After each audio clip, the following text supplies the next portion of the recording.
Hi, I'm Alexandria Thomas of Formidable Felons. I'm here interviewing Smoke The Neutron today. Yo. This is Daisy's adorable self. She is also helping us out. I started Formidable Felons in order to interview other people that were incarcerated, like myself, that have made a difference in society, now completely successful and still are labeled as felons.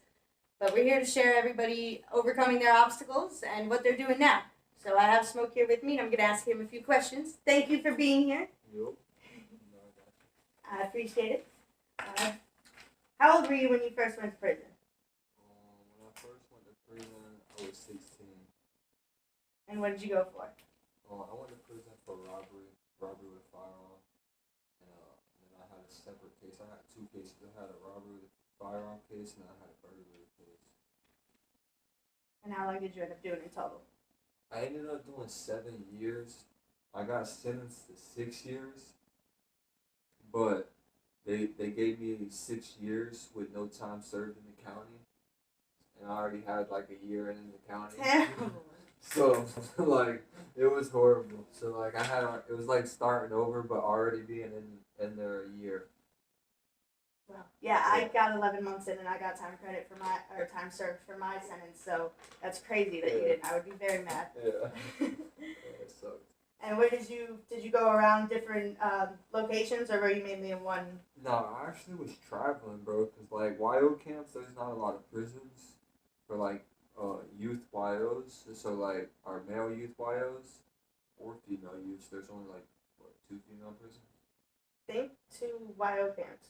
2 YO camps for yeah. So like same thing, but there's a shitload way more male inmates than female inmates. But like I first got when I first went to prison, and of course I went to South Florida. But when I got shipped from South Florida, I went to Indian River, and then Indian River shut down because it was just too much violence. People were getting killed, like officer abuse left and right. Like it was crazy. Like so they ended up shutting it down. I think for like too many allegations on staff abuse or something. Like literally people were just getting. It was crazy, but like. So when we left Indian River, a lot of people got shipped to different places. I ended up getting shipped to Sumter. And Sumter was an adult camp, but they opened up like two YO dorms. So or 2 buildings. Each building had 3 dorms. Yeah. So it was like cottages. Each cottage had 3 dorms. So it was like 75 people. Actually, it was 75. Yeah, 75 people. Yeah, 75 people per dorm. So it was like. So there's Galena. So yeah, so like what was I saying? There's about 150. Oh yeah, there was about 225. Come here, baby. 225 people. Galena. 225 people per cottage, and then I got emergency shipped from there for a big ass riot, and I went to Lancaster. Over there. Oh man. Once she gets her thing going, I'll have plenty more stories for y'all about that case. But Lancaster, then from Lancaster, I went to Lake City, and then from Lake City, I went home. That is a lot. I did my YO sentence as all of my full time was at Lowell, and they have the boot camp there. I think they do have like 1 or 2 other YO camps, but that is the main one, I believe. That's crazy. You got shipped around like that. Yeah, that shit was insane. Starting over fresh at a different camp every. That shit's real. Like. And that's common with the men too. All the men that I've talked to, it's the same thing, that they just get shipped around here and there. Yeah, because there's a lot more prisons, like female prisons. You know, there's only 2. So like, where are they gonna ship you to one other place, and then where they're gonna ship you back? Like, you know what I mean? There has to be a reason why they're shipping you. Like, I don't know why they ship people, but they just move people around. Like, if they feel like you're in a gang, or they feel like you have power in the dorm, they'll fucking ship your ass. Like, you know what I mean? Just, yeah. On the opposite side, people have to fight, like in female prisons, have to fight to get shipped if they're being raped or if they're being, like, severely harassed. And it's a crazy thing, like you were saying about the amount of staff abuse and everything. That's part of what I'm doing with Formidable Felons, is exposing as well the amount of abuse that inmates go through and how many of these prisons purposely. Literally at YO camps, like, don't get me wrong, it's known fact, like, anybody that knows youthful offender prisons in Florida knows that they're the worst prisons in Florida, worse than the adult camp. But it was times that we were more scared of the officers than the inmates. So, like, it's just, I don't know, dude. You go to adult camp and you don't see officers beating on inmates like that. They brainwashed us as children. We came in there at 15, 16, 14 years old, and they brainwashed us to where we felt like if we fucked up, it was okay for them to beat up the whole damn dorm. And this is before there were cameras. Yeah, right? Yeah. When I went, this was literally like I can't imagine what them people went through in 2005, 2006, because I hear stories about that shit when I was in prison, like 2008, because I went to prison 2010, 2011, and this is like 2 or 3 years before cameras came, and it was horrible. But at the time, it was like when prisons were getting shut down, cameras were starting to come. Like, don't get me wrong, it was horrible, but it was like in the process. Now, any prison you go to, there's fucking cameras flooded through the whole, excuse my language, y'all, through the whole thing. There's cameras flooded everywhere. Like, it's, don't get me wrong, there's still officer abuse going on, like it ain't nothing, but it's not as easy for them to get away with it as it was in like 2005, 2006. Absolutely. When I came in, it was 2017, and it was the, like, as they were installing, I was there a week before they installed it, and then from then on, the rest of my sentence, they had cameras, and it was just such a stark contrast seeing the both of them. Yeah, it's different. Yeah, way different. All right, I'll move on to the actual questions. Did your time in prison have a positive or negative effect on you, or both? And if so, how would you say that it did? I would say both, because like I say, YO camp was really rough, and I happen to be one of the inmates. Everybody's built different. I don't look at no man different. He's weak, he's strong. No, everybody's built different. Not everybody's built the same. But I just happen to be one of them inmates that I couldn't give my canteen to another person. Like, I couldn't let nobody just take my canteen. I couldn't let. I don't know. I was just too prideful. So it led me into a lot of situations. In the beginning of my sentence, a lot of violence, and whatever. I ended up building a name for myself while I was in prison, and throughout the time, I came in contact with a lot of friends. I ended up gambling a lot, which caused me a lot of problems. But long story short, a lot of inmate officer abuse, just a lot of abuse all the way around, a lot of stuff that a child shouldn't see, a lot of death. Like, I seen like 7 or 8 murders when I was in, at YO. So, like, it was like my brain was being washed without knowing it was being washed. And how I try to tell people is like, when you grow up out here on the streets, when you're 15, 16, 17 years old, and you're a prideful person, or, you think you're a badass, you go to school, you get into an altercation with someone, the first thing that comes to your mind is an argument or a fight. But when you put a youth in it and you throw him in a situation where all he's seeing is death, stabbings, people running down on people taking their canteen, people stabbing people over 2-3 soups, and you're doing this for 5-6 years. Yeah, conditionalized. It's hard. People don't understand, but you get brainwashed by a certain life. So when you come home and somebody tries you out in the public, instead of your first thing getting into an argument or a fight, the first thing you're thinking about is stabbing someone or hurting them, because you've been brainwashed into that life. It's not easy to come out and adapt, and just be normal once you've been into that violent life. And it took you. When I came home, it looked like I was doing good. Everybody thought I was doing good, but I had severe anger problems, and my severe anger problems caused me to get into a road rage incident which almost led me back to prison. Luckily, I had money to get a lawyer, and I took it to trial.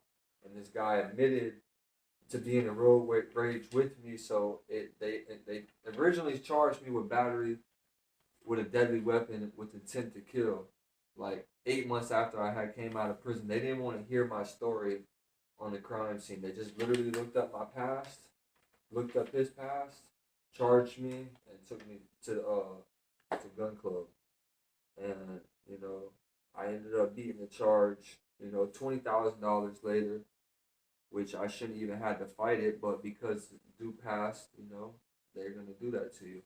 But it also made me look at life in a whole different aspect. Like I appreciate being able to go to the fridge and get a drink out of the fridge. Like I appreciate going to work. Like I like going to work. Like I enjoy getting up in the morning. I don't enjoy it. Like don't get me wrong. I don't want to go to work. Everybody wants to be rich, do their own thing.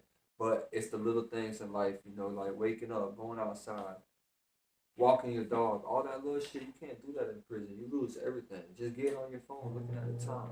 You can't look at the time sometimes. Some dorms don't even have clocks. Yep. So like it changed me in both ways. But now, I've been home 4 years now, and like 4 or 5 years now. And now I've gotten over that pride. I still fight a little bit, a little pride, a little anger, a little bit here, but it's way better than when I came home. So it's like, I don't know, like I said, it helped. It did bad and good, but now I feel like it's turned into good. Awesome. That's good. Do you believe that the current practices that we have in our prison systems are effective? Just in the way that, like our disciplinary actions for inmates, and the way that staff are, do you feel like they're justly punished if they like assaulted an inmate or something for their crimes? Oh, like on the officer's part? Yeah. No, they get away with murder. Like literally. Like I've seen officers starve people in the box for weeks at a time, and we had to fish people bread and stuff. There's my next question about seeing anything cruel and inhumane while serving your sentence. I mean, you said that you witnessed multiple people passing away, and I can. Man, listen, man. One of the worst things, not one of the worst, but one of the most, not even one of the most fucked up, because I've seen so much worse and fucked up shit about officers is crazy, but like, crazy story. I don't know, but like, I can make this shit would be fucking hours long if I tell y'all all the stories. But one time, man, this officer, we were marching to chow, and it was a white dude. It was a white officer. He was probably like 6'2", 6'3". He was a big ass white boy. He was tall but not skinny, but not big, but like medium. You know what I mean? But he kept acting like he was a gang member, like he was a Crip. He kept acting like he was a Crip. And he would go around and he would mess with the Bloods and stuff. So we were marching to chow, and he kept messing with his blood. And this kid had tattoos all over his face, like he just looked like he was gonna do something crazy. But he kept messing with the blood, calling the Bloods disrespectful names, like against like whatever. And this kid turned, and he kept flicking the kid's ear, like flicking the shit out of his ear, like the whole way to chow, like just kept fucking with him. And then we get to chow, and he slapped him in the back of the head, like I'm talking hard, like wrong. When he slapped him in the back of the head, that kid turned around and punched him dead in his nose. Boom! Punched him dead in his nose, bro. That officer dropped to his knees. Boom! Knocked him out. One hit. I tell you, the captains, the sergeants, everybody came running and fucking stomped that kid's head into the current. That kid went into a seizure, started shaking. They stomped him so bad. They woke him up, drug him all the way to the box with his face rubbing against the fence, because like we had like school, like where you can go get your GED and stuff, and there was a gate around it. So like you have to walk all the way, like I'm talking like a quarter mile to the box, and they rubbed this kid's face all the way to the box, and then fucking they emergency shipped him that night to FSP. And they were all laughing and joking about how they called FSP, and they told them to beat the shit out of him at FSP when he got to FSP, because all the officers. What's FSP? Florida State Prison. Oh, gotcha. To Yeah. reception and whatnot. No, it's an actual prison, but it's for like CM inmates and high Ah, profile, and then they have a couple dorms for regular people too, but it's more for like CM and shit like that. But yeah, he went CM because he hit an officer. So they emergency shipped him that night, and then they were all bragging that they called. Like, but that's just like one. Like one of the deaths that I actually seen was because of officers. So like, well, do you believe? Oh wait, I apologize. Okay, going back. What challenges have you specifically faced as a felon after serving your sentence, and which did you overcome? Which do you still face? right, that's another question. There's so many, but like. Give me like 3 examples. Like one example is like I did 7 years. I was home for 4 years, and I was actually staying with my family, and my father passed away. And I had a credit score. My credit score is like 780. I had like 20,000 in the bank. I had a down payment for an apartment and stuff, and it was impossible to find somewhere to live as a felon. So like they basically set you up for failure. Like, the whole world, they accept everybody in this world. Everybody wants to be accepted, People change from a female to a male, male to a female, all types of stuff. But they don't want to accept a felon trying to change their life. You know what I'm saying? Like just because we messed up, we're a felon, we come home, we're trying to benefit ourselves, and it's hard to benefit ourselves. We get a job, but then we can't find a place to live. We save up enough money. If we have enough money to buy a house, we have to hold a job for a certain amount of time to get the income, the pay history. So, it's just, a lot of stuff. I don't know. Finding a place to live was the big factor because, me, luckily for me, I had family that helped me before I could find a place to live. But, a lot of people that we see going in and out of prison, in and out of prison, in and out of prison, these people get out of prison and they don't have nowhere to go. There's no re-entry programs that are sufficient enough. Then they get to these little group homes and this little rehabs and these little foster homes that say they're going to take them. They get a job, they save their money up, they want to go find a place to live, then nobody will accept them. Yeah. Then they're spending hundreds of dollars on applications trying to get a place to live and I don't know, it's just. I absolutely understand. My charge is from 2013 and my case finished in 2017. And with the money from when my dad passed away, I had to waste at least a few grand in trying to search for a place that will accept me and put my name on the lease for the violent felony. Yeah. And this place did, and it's not the best area either. And if you do get accepted into places, it's not really the best. Yeah. It's true. It's hard. Do you believe that the current legislation regarding felons transitioning back to society is at its optimal potential to reduce recidivism? No, man. 90% of these people are just holding jobs and getting paid, man. Ain't no love into it no more. It's an industry. It's not anything trying to rehabilitate anyone, change them, and trying to be a better part of society. At the end of the day, bro, the government gets paid off of us going to prison. It's all, it's a job. It's a business. So, and not to be said that there aren't people that are in there that are officers that enjoy what they do and that are nice. Yeah. Like I definitely have officers that I know and sergeants that I can call back to that I brought along with great and that are still, if I message them, they'd still be able to answer right now. Facts. What, 90% of them? But yeah.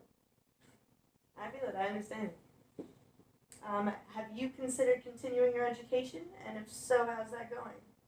No, I didn't really consider on continuing my education no more. I'm more considering my continuing in my trades, and opening up businesses. I just feel like me as a felon, I go to school. I got a violent charge. I'm not gonna go waste 4 or 6 years of my life trying to go to school when I can. As a male, I can, I got plumbing, AC, electricians. You can do anything. You come home, you be electrician, plumber, whatever, for 3 or 4 years, and then open you up a business. Yeah. But that's just me as a man. Now females, it's a little different. They can get, I don't know, their jobs are different. I don't know, but We have certain things that are vocations and they're due to help us a little bit, but there's certain ones that, like, especially with males, they train you for a lot of jobs that you can't get. Like, there's the California firefighting program that they had inmates face fighting fires and whatnot, but they can't be firefighters when they get out. They can't all. And